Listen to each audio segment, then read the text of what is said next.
अज्ञे जी पर केंद्रित इस एकाग्र में सभी साहित्य सुधीजनों का स्वागत है। मित्रों, जैसा कि आप लोग जानते हैं, अज्ञे जी की 111वीं जयंती पर जनसुलभ पुस्तकालय की ओर से सुदीर्घ एकाग्र का आयोजन किया जा रहा है। अलग अलग अनुशासनों के लोग अलग अलग हिस्सों से इसमें आ रहे हैं और अपनी बात रख रहे हैं। इस एकाग्र की 16वीं कड़ी में हमारे साथ गल्पकार और कवित्री मनीषा कुलश्रेष्ठ जी उपस्थित हैं। आप सभी मित्रों की ओर से उनका हार्दिक आभार और स्वागत। मित्रों, कैसे कोई रचना हमारे जेहन में लंबे समय तक बसी रह जाती है और बार बार हम उसकी ओर लौटते हैं।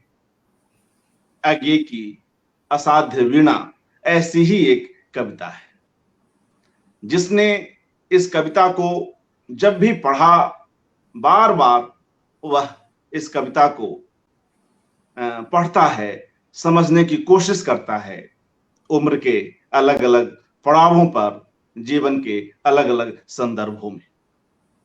मनीषा कुलश्रेष्ठ जी के साथ भी कुछ ऐसा ही है। एक बार उदयपुर में एमए के पाठ्यक्रम में इन्होंने जो असाध्य वीणा को पढ़ा, उसके बाद इस कविता से इनके जुड़ाव का सिलसिला घना और घना ही होता चला गया और कई स्तरों पर इस कविता की अंतर वस्तुओं पर आज बातचीत करेंगे और खास तौर से जो असाध्य वीणा में निहित प्रकृति के विभिन्न तत्व हैं, उसकी चर्चा होगी। हम देखते हैं कि मनीषा जी लगातार प्रकृति और पर्यावरण को लेकर सजग रहती हैं और जब तक इससे जुड़े इनके कुछ आलेख, इनकी टिप्पणी, इनके पोस्ट हमें पढ़ने को मिलते हैं। अज्ञे के काव्य में, उनके साहित्य में प्रकृति चित्रण का एक विशेष महत्व है। चाहे वह उनका गद्य हो या काव्य हो, और उनके निबंधों में भी हम उनके प्रकृति प्रेम को, उनकी यायावरी को महसूस करते हैं। ऐसे में आज एक बेहद महत्वपूर्ण कविता, प्रबंधकीय विशेषताओं से युक्त उनकी कविता असाध्य वीणा पर यह चर्चा हो रही है और मनीषा कुलश्रेष्ठ जी को हम आज इस कविता पर सुनेंगे। एक बार पुनः आपका स्वागत है मनीषा जी। धन्यवाद अर्पण। जनसुलभ पुस्तकालय के इस आयोजन को लेके मैं निसंदेह उत्साहित हूँ और आज ही मैं शिनकाफ निजाम जी को भी सुन रही थी और मैंने लगातार कई ऐसी कड़ियों को सुना, जिनको नहीं सुन पाई उनको मैंने बाद में सुना। तो ये आप एक बहुत महत्वपूर्ण काम कर रहे हैं। मुझे लगता है कि इसका तो कोई संकलन होना चाहिए या यूट्यूब चैनल बनना चाहिए, पूरा का पूरा एक अज्ञे जी पे एकाग्र। मनीषा जी, यूट्यूब चैनल तो है और ये सारे कार्यक्रम वहां हैं। जी जी जी। तो ये तो बहुत अच्छी बात है कि हम अज्ञे के बहाने या हम उन पे बार बार असाध्य वीणा या किसी भी उनकी कृति के बहाने अज्ञे को हम बारंबार याद करते रहेंगे। और उनका जो हिंदी साहित्य को देह है वो बहुत ही महत्वपूर्ण है। तो मैं आज असाध्य वीणा पे बात करने जा रही हूँ। मैं चाहती तो, क्योंकि मैं भी एक यायावर हूँ, तो याद रहेगा यायावर या उनके संस्मरणों पे बात कर सकती थी।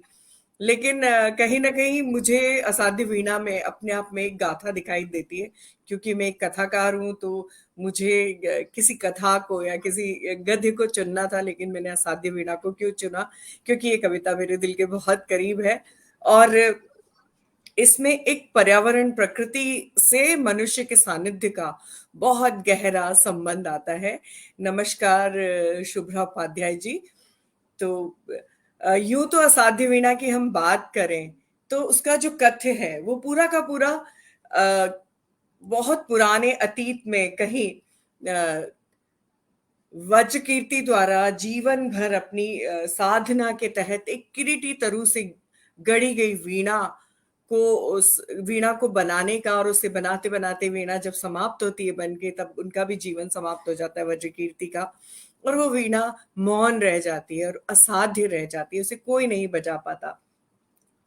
और कहानी जो इस असाध्य वीणा में है, जिसको हम बार बार जिक्र करते हैं कि उसमें एक बहुत गहरा दर्शन है कि अपने आप वीणा के बहाने अपने आप को साधने का या मनुष्य को साधने का। लेकिन मुझे ये जो पूरी की पूरी इसका जो कथ्य है, इसमें बहुत बड़ा हिस्सा प्रकृति के और मनुष्य के सामंजस्य का है कि क्यों किरीटी तरु से बनी हुई वीणा गुफा गेह केश कंबली प्रियमवत के हाथों ही से सधी, क्यों ऐसा हुआ? इसके पीछे केवल वो दर्शन नहीं है कि हम इसको एक छोटी सीमा में बांध दे कि केवल ये दर्शन है कि मनुष्य अपने आप को साध कर ही किसी और चीज को साध सकता है, या संपूर्णता में किसी वाद्य को साधना है तो पहले अपने आप को साधो, या इस तरह की चीजें। मुझे लगता है कि इसमें प्रकृति का दर्शन बहुत बड़ा है, जिसको हम अक्सर क्या करते हैं कि जब भी हम असाध्य वीणा पढ़ते हैं तो जो उसमें प्रकृति वर्णन आया है कि कैसे किरीटी तरु का जो अपना इतिहास रहा है, एक प्राकृतिक इतिहास, उसको हम बहुत शब्दों के वाक जाल समझ के या कुछ नादों और ध्वनियों का विवरण समझकर छोड़ देते हैं। लेकिन अगर हम उसके एक एक शब्द पर जाएं तो उस एक एक शब्द में कहीं ना कहीं, धन्यवाद संजीव जी, कहीं ना कहीं उस हर शब्द में प्रकृति से वीणा का भी जुड़ाव है। और जो प्रियमवद स्मरण करते हैं गुफा में रहते हुए, उन्होंने इन सब ध्वनियों को जो अपने अंदर गाहा है, उसी को वो वीणा को लौटाते हैं और वीणा उन्हीं ध्वनियों को वापस करके लौटाती है। तो दरअसल संबंध ये है जिसको मैं आज इस व्याख्यायित करने की कोशिश करूंगी, क्योंकि मैं एक प्रकृति प्रेमी पर्यावरण चेतना रखती हूँ। तो मुझे लगता है कि मैं इसको एक अलग दृष्टि से देखना चाहूंगी, क्योंकि अक्सर चर्चा यहीं आकर ठहर जाती है। चर्चा यहाँ आकर ठहर जाती है कि राज दरबार में जब वीणा बजी तो सबको अलग अलग स्वर सुनाई दिए, और सबको सबकी चेतना को जगाते हुए, सबके अतीत और चेतना को संबद्ध करते हुए स्वर सुनाई दिए। रानी को कुछ और सुनाई दिया, किसी को ठठेरे की ध्वनि सुनाई दी, किसी को कुछ सुनाई दिया, और सबने अपना मानस शोधा उस वीणा के बहाने। लेकिन चर्चा यहां से अब आगे जाती है।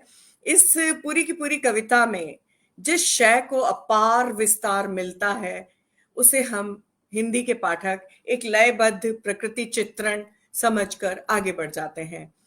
लेकिन मेरे जैसे प्रकृति प्रेमी कविता में एक अलग सार ढूंढते हैं, क्योंकि मैं मानती हूं कि अज्ञेय प्रकृति पुत्र रहे हैं और उनके संबंध को हम डिकोड कम ही करते हैं। हम पंत निराला, महादेवी वर्मा के कलात्मक प्रकृति चित्रण को तो बहुत मान देते हैं, हम उन चित्रणों और उन बारीकियों को बहुत मान देते हैं। लेकिन अज्ञेय के यहाँ जब प्रकृति आती है तो बहुत वैज्ञानिक तरीके से और पर्यावरण की दृष्टि से और बहुत लॉजिकल दृष्टि से वहां पर प्रकृति आती है। यही बात मैं कालिदास के लिए कहती हूं कि वो प्रकृति पुत्र थे, वो प्रकृति की हर करवट को एक वैज्ञानिक तौर पे समझते थे, जिसका कि जिक्र हम आगे करेंगे। आगे जब हम तुलना करेंगे, अज्ञेय जी भी आयावर रहे और कालिदास भी आयावर रहे। उन्होंने प्रकृति के साथ उसके सारे जितने भी आयाम थे उन सब के साथ में यात्राएं की थी। ऐसा ही अज्ञेय भी स्वयं आयावर रहे। उन्होंने प्रकृति के हर क्षण के बदलते हुए रूप को देखा है और उसको वैज्ञानिक तौर पे समझा है।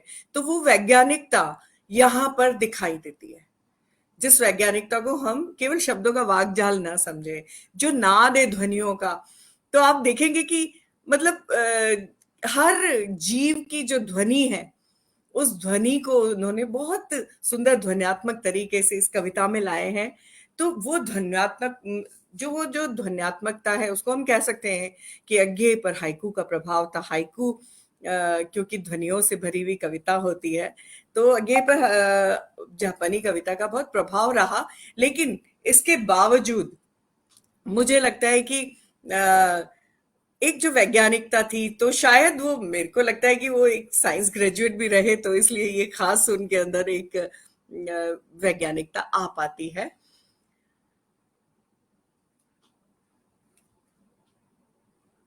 आगे जैसा कि मैं कह रही थी आगे कि हाँ, प्रकृति और पर्यावरण और मनुष्य का संबंध बहुत लॉजिकल तरीके से विश्लेषित होता है।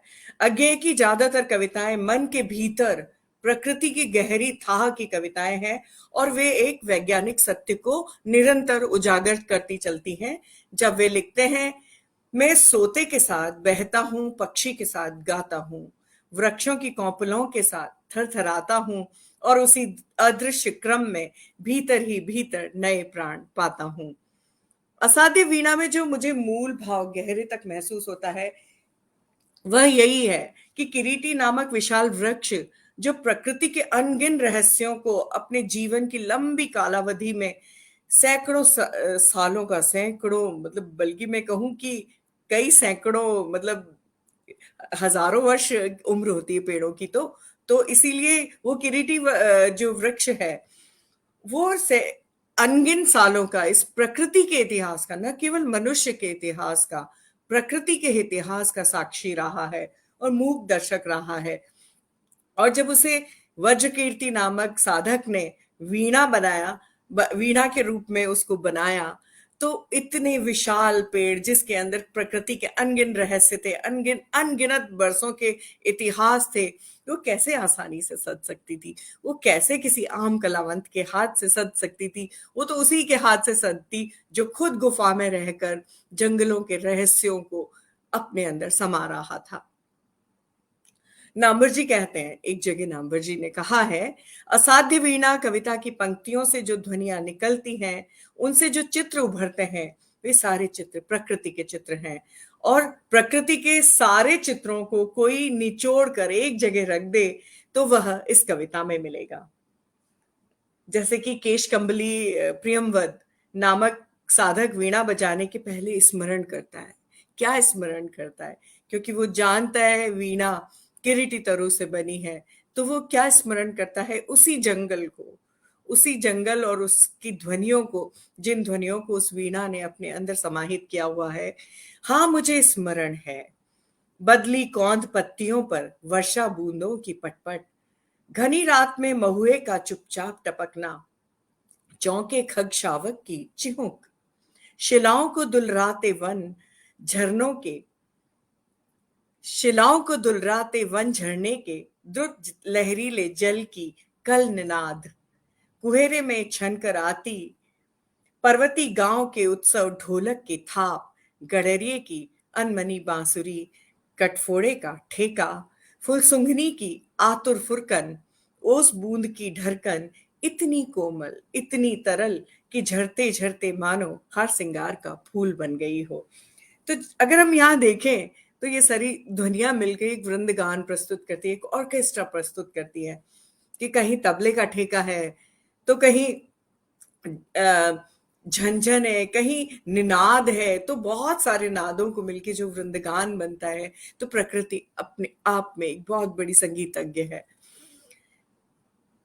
यह वीणा नहीं है, प्रियमवद जानते हैं कि ये वीणा नहीं है, इतिहास है प्रकृति का। यह वह मौन समय है उन जंगलों का जो इस वीणा में सोता और जागता रहा है। वीणा में प्रकृति में निहित हर छोटे बड़े जीव की ध्वनियों का वास है। इसीलिए वीणा अब तक असाध्य है।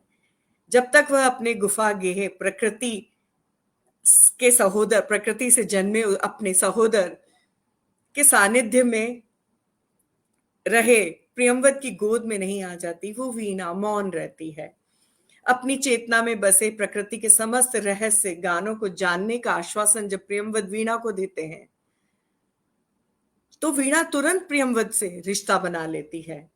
प्रियमवद से रिश्ता है किरीटी तरु का। दोनों प्रकृति के पुत्र हैं, जंगल के रहस्यों में पले बढ़े, और जैसे ही उन्होंने वीणा को देखा और वीणा ने उन्हें, तो दोनों को गदगद होना ही था। आइए कविता के साथ जानते हैं कि अज्ञेय प्रकृति के किन गूढ़ रहस्यों की बात करते हैं, जिन्हें पढ़कर हम शब्द नाद संपदा का आनंद लेके आगे बढ़ जाते हैं। अब हम सबसे पहले जानेंगे किरीटी तरु क्या है। किरीट से आप सब जानते हैं, किरीट का अर्थ होता है मुकुट। तो हम अगर मुकुट किसके सिर पे होगा, ऐसा तरु जो सबसे विशाल, सबसे ऊंचा हो, जैसा कि इस कविता में कहा है कि जो हिम पर्वतमालाएं हैं वो भी इस किरीटी तरु के कान में अपने रहस्य बताती हैं। तो वो किरीटी तरु मुझे जो लगता है कि देवदार ही हो सकता है, यानी वृक्षों का राजा देवदार, जो हिमगिरियों के बराबर पहुंचता है और उसके रहस्यों को कान सटाकर सुनता है। लेकिन किरीटी अर्जुन का भी नाम है, अर्जुन का नाम है, अर्जुन का एक पर्यायवाची नाम है, और अर्जुन नाम का एक वृक्ष भी होता है। पर मुझे, जहां तक मैं अर्जुन वृक्ष की लकड़ी को मैं समझने की कोशिश करूं, तो मुझे नहीं लगता उससे कोई वीणा बन सकती है। तो मुझे ये इस संदर्भों में देवदार बहुत निकट लगता है। आगे हम चले तो कविता जैसे आगे बढ़ती है कि मौन प्रियमवत साध रहा था वीणा, नहीं स्वयं अपने को शोध रहा था, सघन निबिड़ में वह अपने को सौंप रहा था उसी किरीटी तरु को। कौन प्रियमवद है जो दंभ करे, जीवित वही किरीटी तरु जिसकी जड़ वासुकी के फण पर थी आधारित। जैसा कि इस कविता के आरंभ में कहा है कि इस जो ये जो किरीटी तरु है वो जितना ऊंचा है कि हिमालय की श्रृंखलाओं से बातचीत करता रहता है, उतना ही जड़ें इसकी पाताल लोक तक पहुंची है।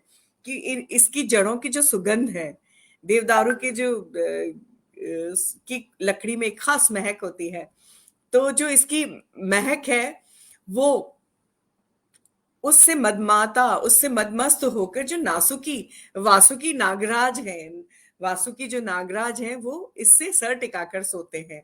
और इसका इसी बात को आगे दो तरह से कहते हैं। आरंभ में कहते हैं कि इसकी जड़ें पाताल लोक तक गई हैं, और वासुकी जो नागराज है इसकी जड़ों पर सर टिका के सोते हैं।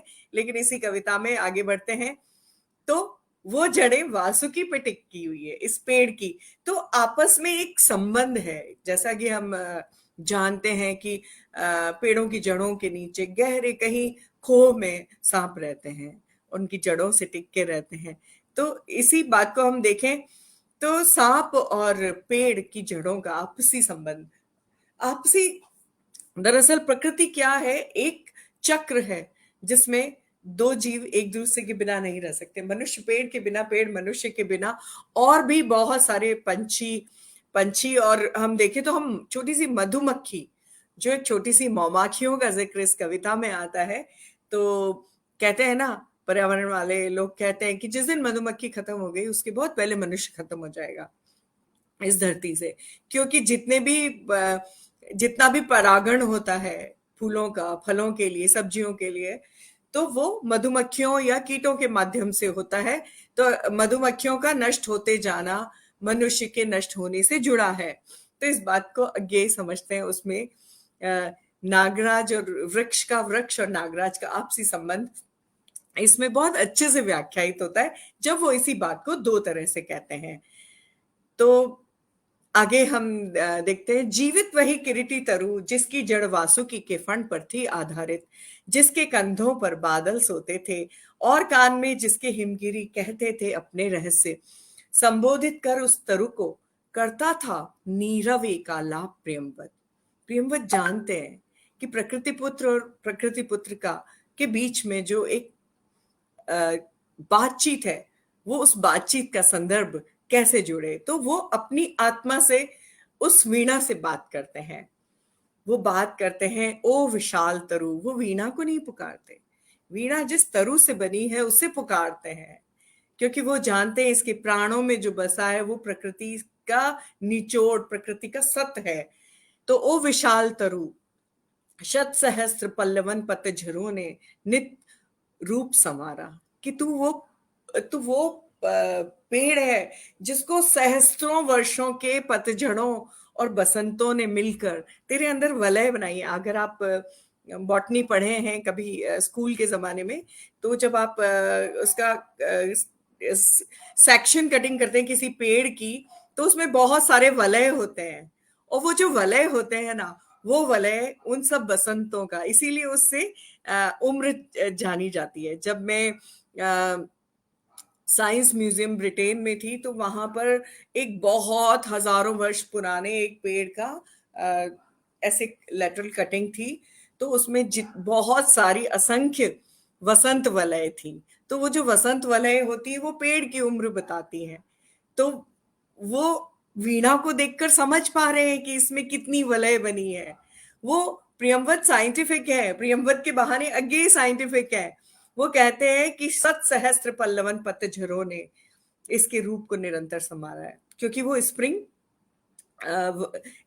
बसंत की जो वसंत वलय होती है पेड़ के तने में, उसकी उम्र का बता देती है।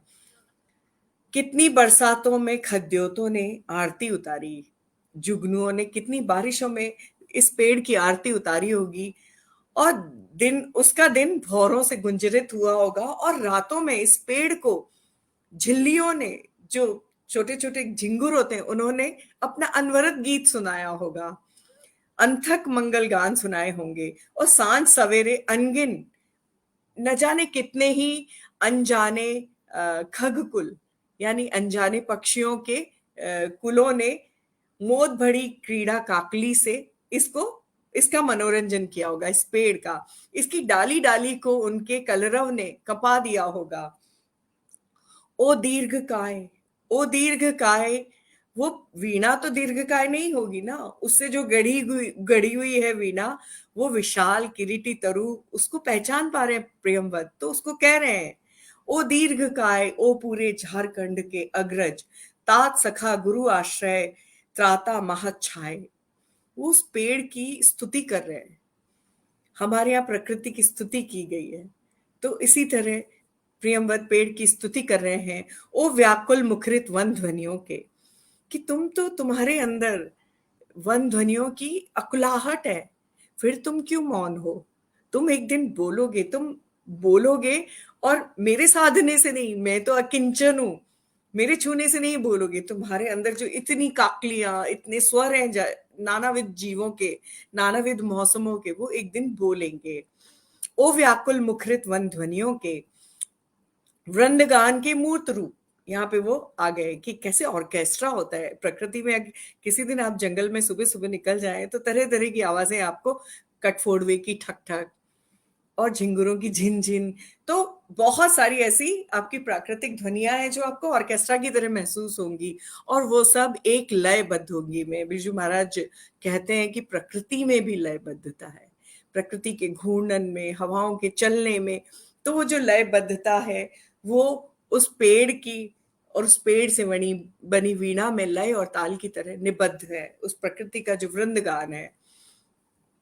मैं तुझे सुनूं, मैं देखूं ध्याऊं, अनिमेष स्तब्ध संयत संयुत निर्वाक, कहाँ साहस पाऊं तुझे, छू सकूं तुझे, तेरी काया को छेद बांध कर रची गई वीणा को, किस स्पर्धा से हाथ करे आघात, छीनने को तारों से एक चोट में वह संचित संगीत, जिसे रचने में स्वयं न जाने कितनों के स्पंदित प्राण गए।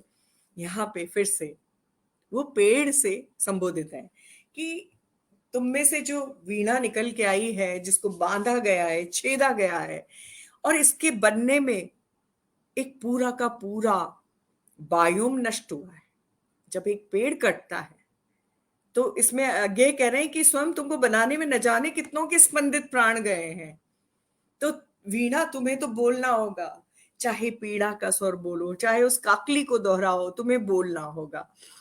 तो जब एक पेड़ कटता है तो न जाने कितने जीवन उसमें नष्ट कर होते हैं।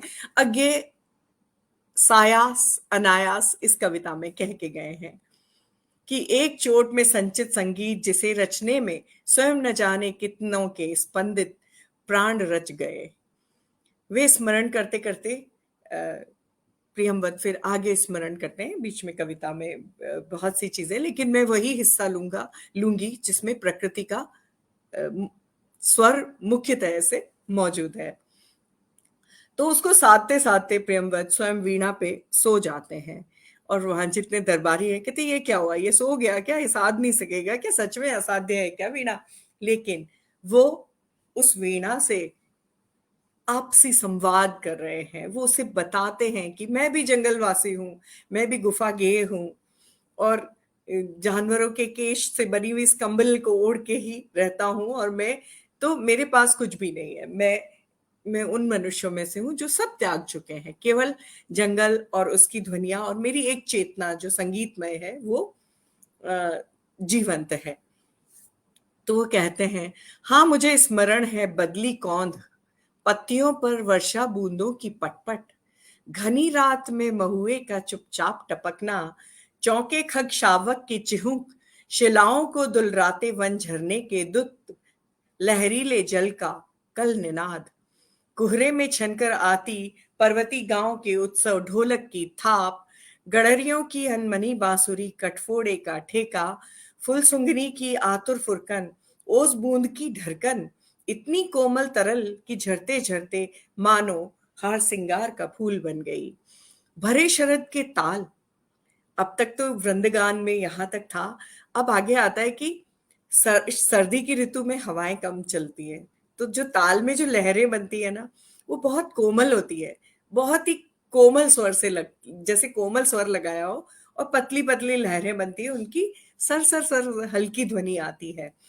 कूंजों का क्रंकार, कूंजो यानी जो सारस है, उनकी क्रैं क्रैं जो ध्वनि होती है, वो इसी इसी पूरे वृंदगान, पूरे ऑर्केस्ट्रा के बीच में, जहां शरद के तालों से सरसा ध्वनि आती है, उसी के बीच में कहीं कूंजों का क्रंकार सुनाई देता है। कांध लंबी टिटहिब की, जो टिटहरी होती है ना, उसकी लंबी पुकार, एक लंबी झिन करके एक आवाज जो आती है, उस टिटहिब की लंबी कांध, पंख युक्त सायक सी हंस बलाका, चीड़ वनों में गंध अंध उन्मत्त पतंग की जहां तहां टकराहट, कि जब चीड़ के वनों में जब रेजिन होता है ना, चीड़ के पेड़ों का रेजिन होता है, बड़ा सुगंधित होता है, उससे मनुष्य तो मनुष्य, कीट भी बहुत मदांध हो जाते हैं, तो वो उन्मत्त होकर यहाँ वहां टकराते हैं। आपने देखा होगा पतंगे जब आ जाते हैं बारिश के दिनों में, तो वो कैसे यहाँ वहां टकराते हैं झिन करते हुए, तो वो भी एक संगीत प्रस्तुत करता है। जल प्रपात का प्लुत एक स्वर, मतलब इन सारे महीन और ऊंचे महीन स्वरों के बीच में एक सार जो स्वर आता है, जैसे कि कभी हम कोई संगीत सुने तो उसमें बहुत सारे वाद्य बज के रुक जाते हैं, लेकिन या तो एक तारा या वीणा या कोई सितार लगातार बजता है, तो उसके लिए ये कहते हैं कि जल प्रपात का लगातार गिरना, वो एक प्लुत एक स्वर, वो लगातार एक बेस साउंड की तरह पीछे बज रहा है। झिल्ली दादुर कोकिल चातक की झंकार, पुकारों की यति में, यानी यति में जो इस प्लुत स्वर आ रहा है, इसकी इसकी यति में और जोड़ते हुए अपने आप को, झिल्ली दादुर कोकिल चातक, झिल्ली तो आप समझ गए जो झिंगुर होते हैं, दादुर एक पक्षी होता है, और कोयल चातक आप जानते ही हैं। इनकी झंकार, चातक ब्रेन फीवर बर्ड होती है, जिसको हम पपीहा भी कह देते हैं, तो वो इस तरह से ब्रेन फीवर, मतलब हमारे यहाँ तो पपीहा बोलते हैं, पी कहाँ, लेकिन हम अंग्रेजी में देखें तो बड़े नेगेटिव से वर्ड होते हैं, ब्रेन फीवर, और वो उसको उसी तरह सुनते हैं। तो आप अगर गौर करें तो ब्रेन फीवर भी सुनाई देगा, अगर आप भारतीय मानस से सोचे तो आपको पी कहाँ भी सुनाई देगा। तो इन सारी प्रकृति के इस वृंद गान के बीच में प्रियंवद फिर से बोलते हैं, हाँ मुझे स्मरण है दूर पहाड़ों से काले मेघों की बाढ़, हाथियों का मानो चिंगाड़ रहा हो यूथ। यहाँ पर मुझे कालिदास याद आ जाते हैं कि जब वो आषाढ़ का पहला बादल आके और छाता है अन्नकूट या आम्रकूट गिरी पे, तो वहां पर उनको ऐसा लगता है कि जैसे एक बड़ा सा हाथी आकर अपने आप को किसी बड़ी शिला से अपना सर खुजा रहा हो। घरघराहट बढ़ती बहिया की, रेतीले कगार का गिरना छप छड़ाप, झंझा की फुफकार, तप्त पेड़ों का अर्रा कर टूट टूट कर गिरना, ओलों की कर्री चपत, जमे पाले से तनी कटारी सी सूखी घासों की टूटन, ऐठी मिट्टी का स्निग्ध घाम में धीरे धीरे रिसना। अगर आप प्रकृति प्रेमी रहे हो और आपने किसी नदी को या किसी ऐसे पहाड़ी इलाके को देखा हो जहां पे धीरे धीरे मिट्टी रिसती है और नदी में मिलती जाती है, उसका भी इन्होंने उस मिलने का, उस अपने आप को नष्ट कर देने का भी इसमें उन्होंने एक संगीत का स्वर लिया है। हिम तुषार के फाहे, जब इतना सब धरती के ऊपर गुजर रहा है तो हिम तुषार के फाहे धरती के घावों को सहलाते हैं चुपचाप। घाटियों में भरती गिरती चट्टानों की गूंज। मुझे कैलाश यात्रा याद आ रही है, क्योंकि हम बिल्कुल मानसून में कैलाश गए थे, और जब हम इन सारे पहाड़ी इलाकों से गुजर रहे थे तो लगभग जैसे पूरी की पूरी चट्टान पानी में गिर जाती है, तो वो जो गूंज और वो कंपन धरती का, पानी का, पूरे, बल्कि मैं कहूंगी उस वक्त आसमान भी कांप उठता है जब अचानक से एक बड़ी चट्टान धरती से खिसक के पानी में गिरती है। तो गिरती चट्टानों की गूंज, कांपती मंद्र गूंज अनुगूंज, सांस खोई सी धीरे धीरे नीरव। क्योंकि जैसे ही चट्टान गिरती है उसके पहले बहुत शोर होता है, लेकिन जब चट्टान पानी में गिर जाती है तो एक नीरवता छा जाती है।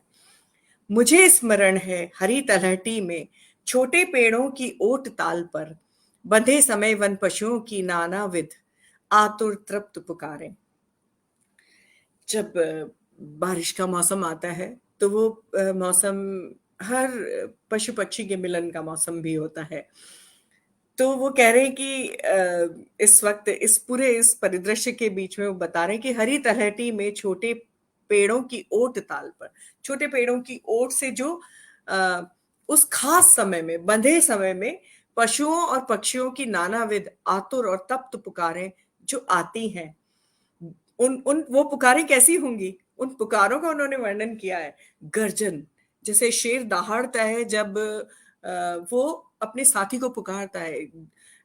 अगर आप जानते हो शेरों का प्रजनन काल, या मतलब कितने भी 3 पहाड़ दूर भी हो शेरनी, तो वो वहां यहां से उसकी दहाड़ उस शेरनी तक पहुंचती है, और वो आपस में उस परस्पर उस गर्जन को महसूस करते हैं, और वो आधे आधे रास्ते चल के आते हैं। तो इस संदर्भ में मुझे एक बात याद आ रही है कि मैं गुजरात में गीर के पास में एक जू है, वहां गई हुई थी। तो वहां पर जू में शेरनी के गर्जन को 3 पहाड़ दूर एक शेर ने आकर सुना था, और वो जू में आया करता था। तो जब जब ये नर और मादा का इस तरह का जब समय आता है, मिलन का समय आता है, तो कैसे जंगल नानाविध पुकारों से भर उठता है। गर्जन, घुरघुर, घुरघुर मतलब आप जानते हैं कि जब मिलन के समय जानवर किस तरह की आवाजें निकालते हैं। गर्जन, घुरघुर, चीख, भूख, हुक्का, चिचिहाहट। तो बंदरों को, भालुओं को, उन सबको, भेड़ियों को, सियारों का, सबका उन्होंने उस आतुर और तृप्त पुकारों का, इन सब जानवरों का उन्होंने विवरण लिया है। लेकिन अगर हम इस कविता को यूं ही पढ़ते चले जाएं तो हम इसको पकड़ेंगे नहीं, हम इन शब्दों को डिकोड नहीं करेंगे। क्योंकि अगर हम नहीं जानते हैं कि जंगल कैसे हैं, जंगलों के अंदर किस तरह की आतुर और तृप्त पुकारें होती है खास मौसम में, तो हम इस गर्जन, घुरघुर, चीख, भूख, हुक्का और चिचिहाट को नहीं समझ पाएंगे। तो यहां अज्ञे को यूं ही सर्र से पढ़कर निकल जाने की जरूरत नहीं है, यहां पर उनको डिकोड होने की जरूरत है। कमल कुमुद पत्रों पर चोर पैर से द्रुत धावित, जल पंछी की चाप। आप क्योंकि मैं पक्षी वैज्ञानिकों के परिवार से हूं, तो मैं जानती हूँ अज्ञे यहाँ पर किस पक्षी का वर्णन कर रहे हैं। जैसाना का वर्णन कर रहे हैं। जैसाना एक पक्षी है जो कि कमल के और कुमुदनी के पत्तों पर रहता है, और वहीं पर अपने घोंसले भी बनाता है और उन्हीं पे चलता है। तो ब्रॉन्ज विंग्ड होता है, उसके पंख तांबई रंग के होते हैं। तो ब्रॉन्ज विंग जैसाना इंडिया में मिलता है। भरतपुर अगर आप कभी जाएं तो वहां मैंने बहुत बार देखा है, या अपने आसपास किसी ताल में भी देखेंगे तो ब्रॉन्ज विंग जैसाना कमल कुमुद पत्रों पे धीरे धीरे ऐसे चलता है, और उसके बच्चे भी उसी पे पैदा होते हैं, अंडे भी वहीं देता है। तो यहाँ वो उस पक्षी की बात कर रहे हैं। और इस संदर्भ में मैं अज्ञे को सल्यूट करती हूँ कि वो प्रकृति को बहुत गहरे से जानते थे, और उनके लेखन में जिस तरह से प्रकृति आती है, उनका गद्य हो, शेखर एक जीवनी में भी प्रकृति जिस तरह से आती है, तो मुझे लगता है कि वो मेरे आदर्श है इस संदर्भों में, कि इन सब चीजों को कितने गूढ़ तरीके से लाते हैं और हम इन सबको डिकोड करने की कोशिश नहीं करते। हम नहीं करते कोशिश जानने की, यहाँ वो जैसाना की बात कर रहे हैं। जल पंछी की चाप, थाप दादुर की चकित छलांगों की।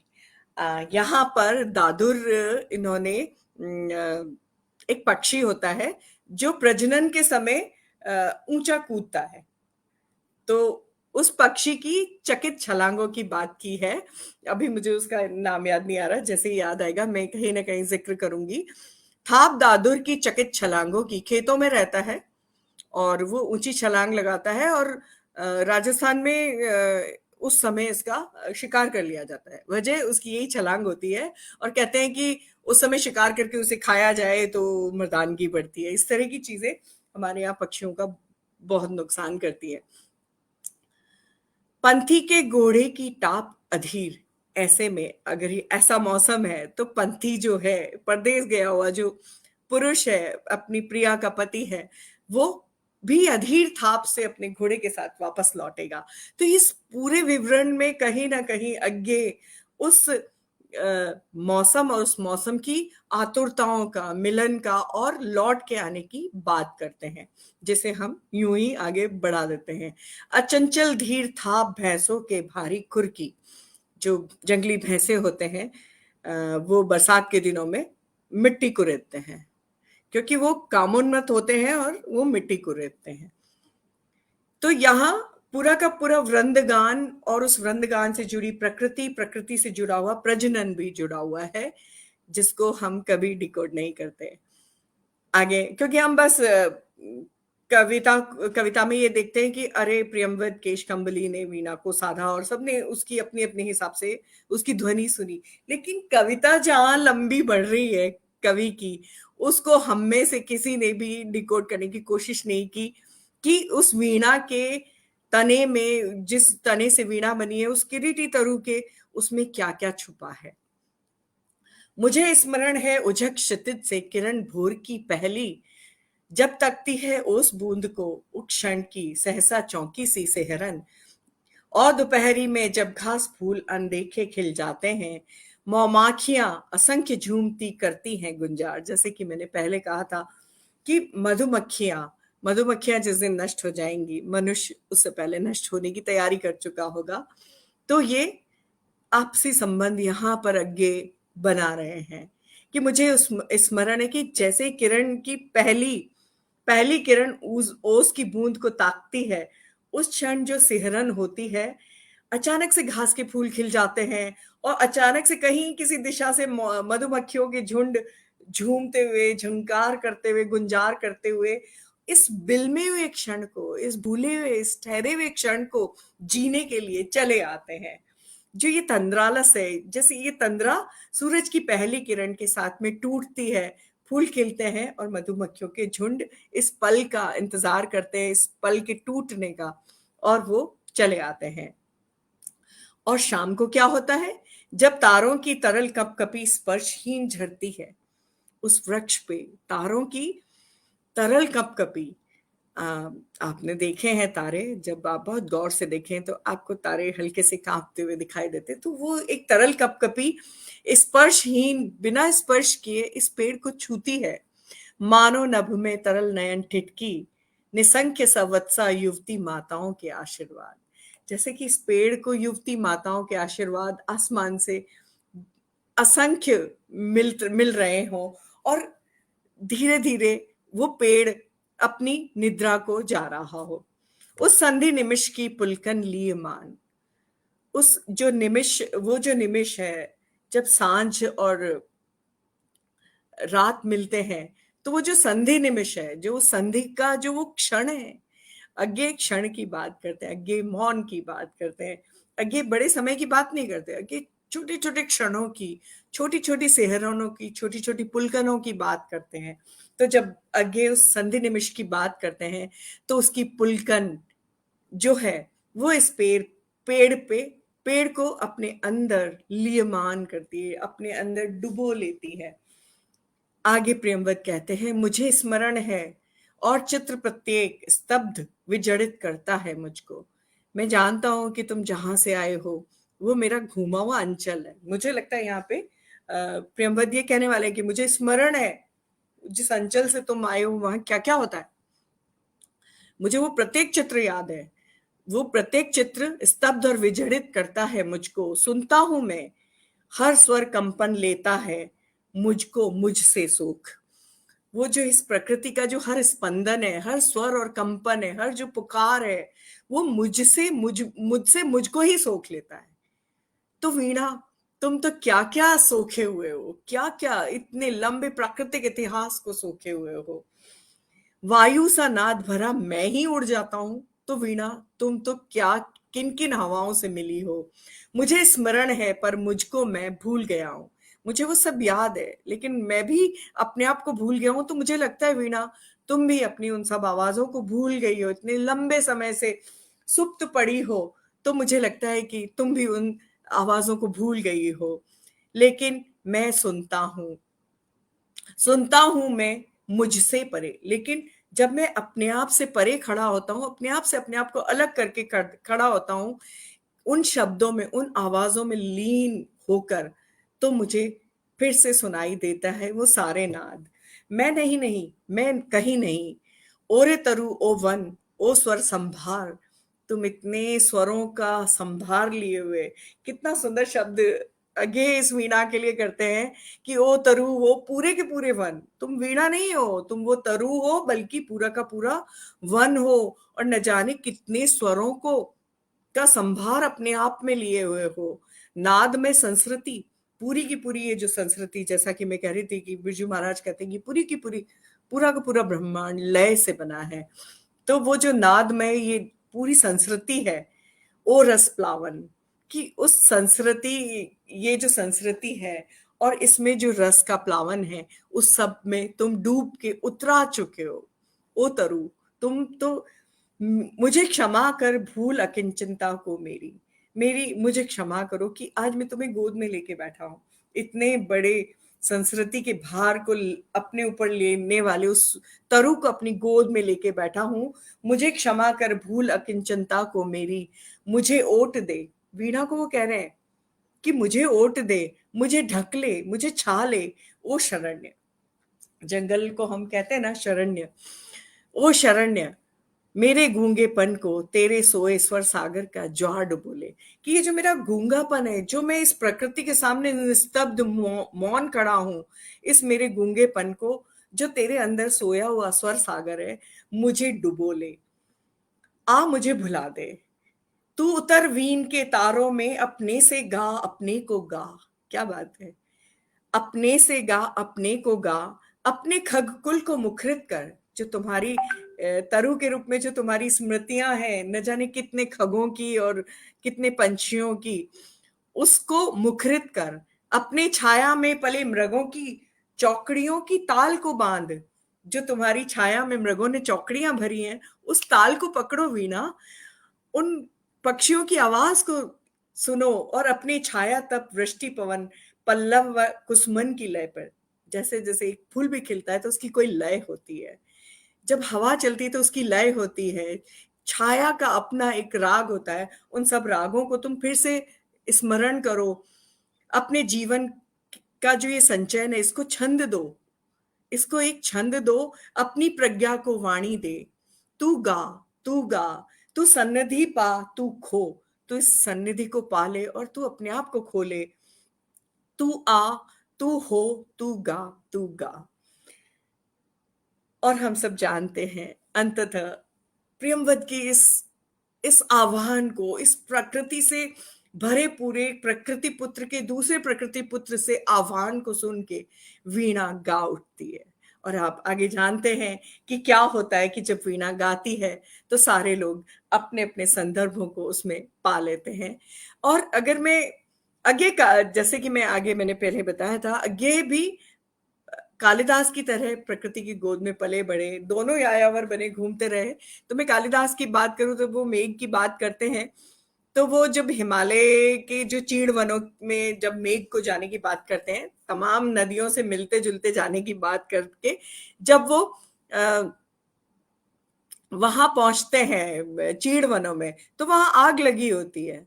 तो वो उनसे कहते हैं मेघ को कि ऐसा करो, चवरी गायें जो हैं, जो जंगली गायें वहां पे घूम रही हैं, उनकी पूंछ तक आग ना पहुंच पाए उसके पहले बरस जाओ।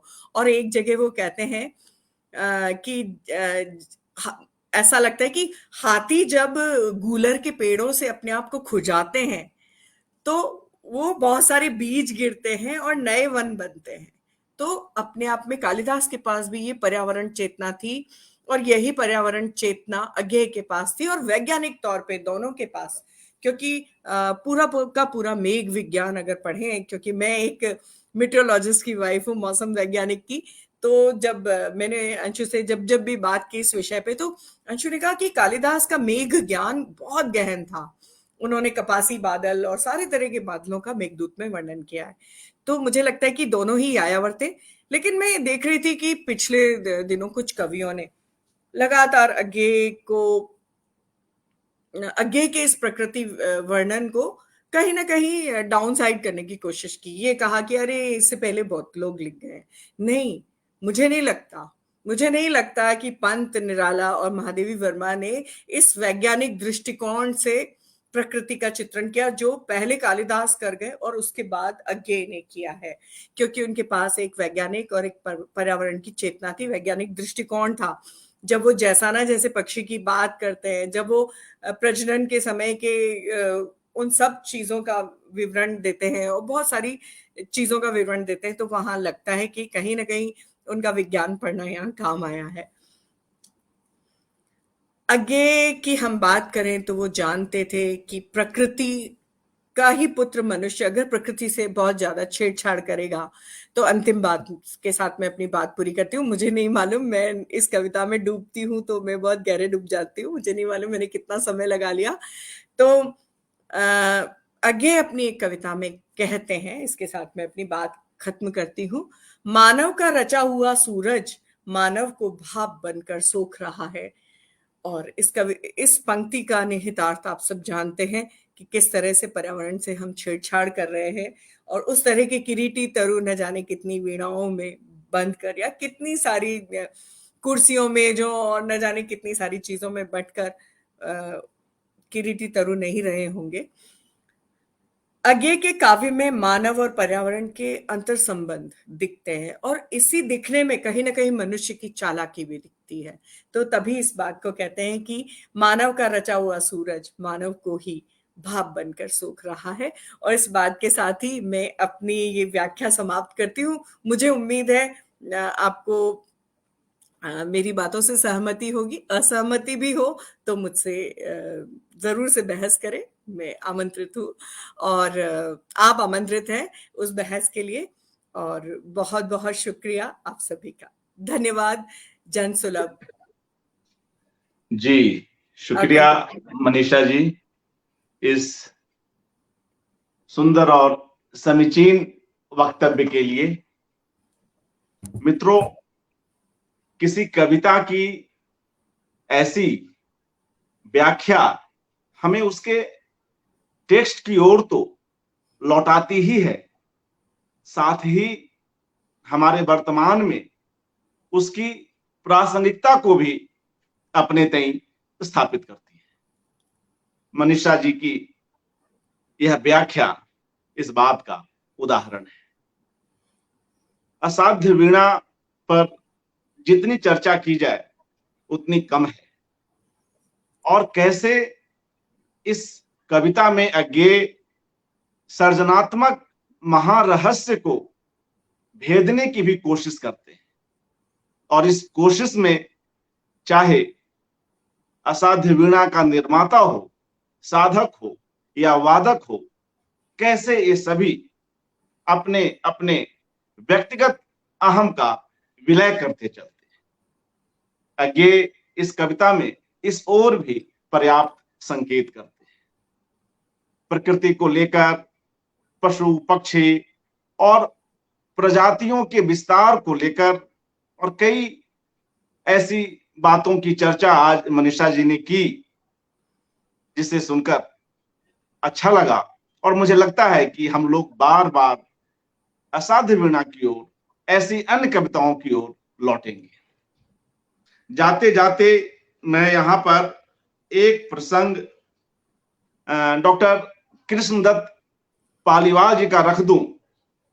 उनकी किताब अज्ञेय कवि कर्म का संकट, इसमें भी इस कविता के बहाने अज्ञेय को भी समझने की कोशिश करते हैं और इस कविता पर भी कुछ कहते हैं।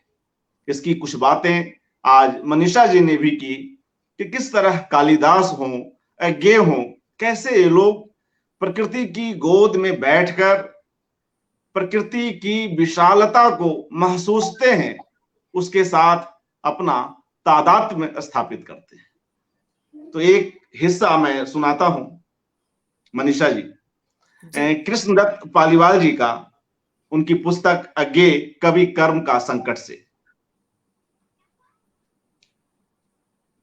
वे कहते हैं कि अज्ञेय एकांत जीवी होने के कारण कैसे वे हर समय प्रकृति के बीच निश्चल बैठे रहते हैं, काफी काफी देर तक, इतना निश्चल कि चिड़ियां उनके कंधों पर बैठ जाएं या कि गिलहरियां उनकी टांगों पर से फांदती हुई चली जाएं। पशु पक्षी और बच्चे उनसे बड़ी जल्दी हिलमिल जाते हैं। इन सभी के प्रति राग दीप्त प्रेम अज्ञेय कवि कर्म में इन सभी को स्थान देते हैं।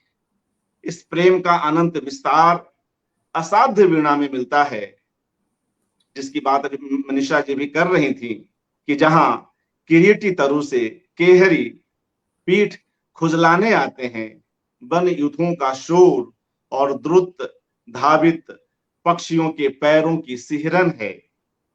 अज्ञेय की कविता में पशु पक्षी जगत बहुत हैं, पूरी प्रकृति से तदाकार हैं कवि अज्ञेय। वह प्रकृति जिस पर आज आरियां चल रही हैं, वह प्रकृति जिसे काटा उजाड़ा जा रहा है, पूरे पर्यावरण के विनाश की चिंता से अज्ञेय का परवर्ती सृजन और चिंतन भरा पड़ा है। इसमें अज्ञेय साहित्य की अन्य रचनाओं की भी यहाँ पर बात की गई है, उसके संकेत दिए गए हैं। और विकास तथा प्रगति के नाम पर आती सत्यानाशी आधुनिकता के विरोधी रहे हैं अज्ञेय। प्रकृति का साहचर्य मानव को जीवन का रूप रंग रस देता है। और इस तरह से पूरी किताब ही है उनकी, जिसमें भी अज्ञेय के विभिन्न पक्षों पर बात करते हैं। आप कभी उस किताब को पढ़िए, अज्ञेय को समझने में सुविधा होगी। तमाम जो दर्शकगण हैं, श्रोतागण हैं, उनके लिए कह रहा हूं। और यह एकाग्र उसी एक उद्देश्य का एक की ओर बढ़ता हुआ एक कदम है, जिसमें हम अज्ञेय की विभिन्न रचनाओं को, उनकी विभिन्न विधाओं को समझने की कोशिश कर रहे हैं। बहुत बहुत शुक्रिया मनीषा जी, आप समय निकाली और असाध्य वीणा को कईयों के लिए साध्य बनाया। हार्दिक शुक्रिया। और एक बार मैंने कुछ नाम नोट कर लिए हैं, तो मैं भूल जाऊं उससे पहले कुछ नाम मैं ले लूं जो जुड़े हुए हैं आज के कार्यक्रम से।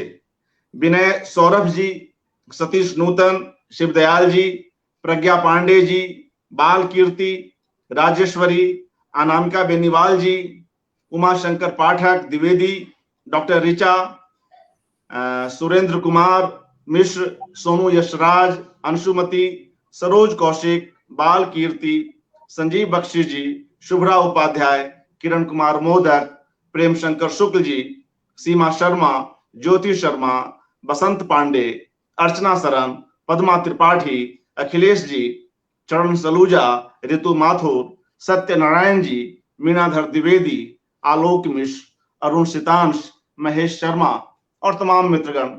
संभव है कुछ एक के नाम मैं यहाँ पर न ले पाया हूं, तो उन सभी का हार्दिक आभार कि आप सब लोग जुड़े रहे। जी शुक्रिया। यह एकाग्र जारी है। कल हम पुनः एक नई कड़ी में मिलते हैं। शुभ रात्रि।